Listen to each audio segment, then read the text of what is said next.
This film's to show you how to make a rucksack, a drawstring rucksack.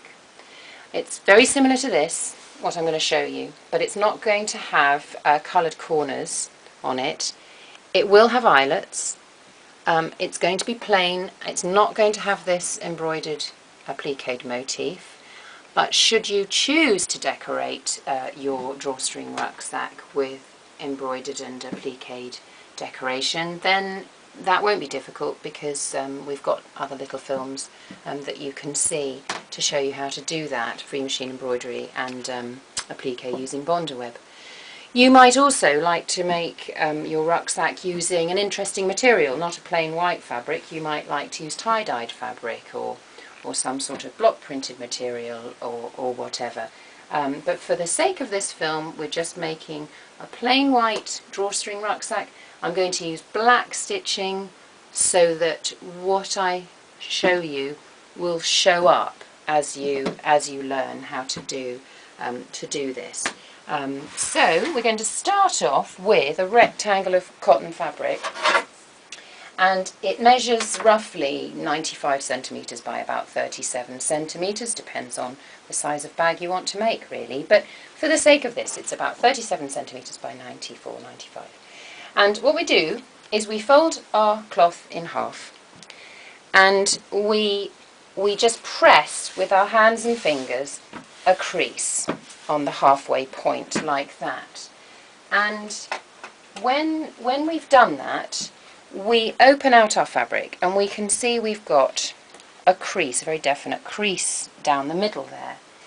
And we then use some heavy interfacing which has been cut into triangles, and we use this interfacing to fix it to the middle part of our cotton by ironing it on. And interfacing can stick if it's fusible interfacing, or it can be sew-in. And usually there's a shiny side on the interfacing which is not showing up at the moment on here, so we'll see if it will stick when we iron it using quite a hot iron. But as fusible interfacing never really holds particularly well for very long anyhow, we're going to secure the interfacing to our cotton by stitching it on the sewing machine as well. So that looks like it's attached. Try that way.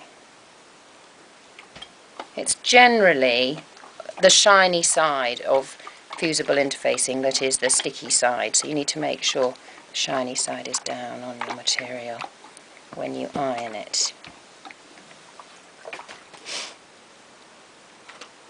So now to the sewing machine.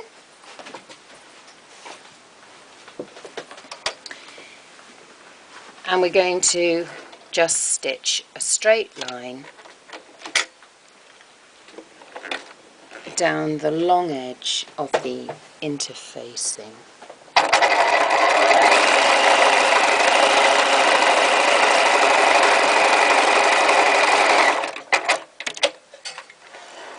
That's one.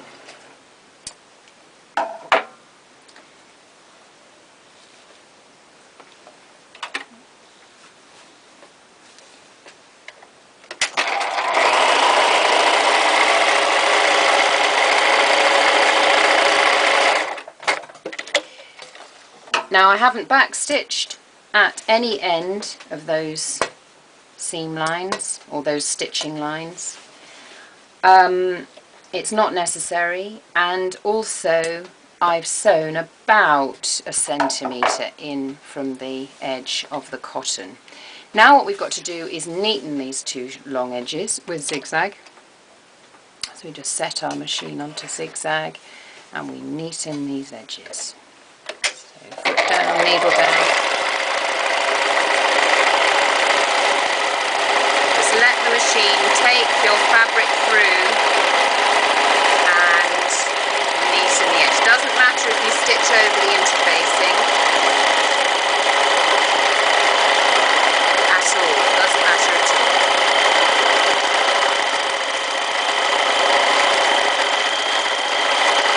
And come up to the end. Okay. Now for the sake of our film, I think I've got one of those samples already done with the neatening on both edges, so we'll put that to one side. Yeah, now, so what you got to do then is end up with this, a piece of cotton with zigzagged long edges and interfacing in the middle. Now, we fold our fabric in half again, but this time we fold it so we have right sides together. And we have a right side and a wrong side now on this fabric because the interfacing is on the wrong side. So we fold it like this and get our edges nicely together and good corners at the top, and we've got to pin our edges, and we've got to tack them as well because we want our bag to be accurately and nicely made. So let's get this corner to fit. Getting your corners to fit is really important if you want your bag to have a good square shape when you've finished making it. So you can see the little film we've made on Youngsters Time to Do pinning and tacking, and that will show you and explain exactly how to get success with fixing temporarily these seams. I'll just show you very quickly a little bit of tacking. So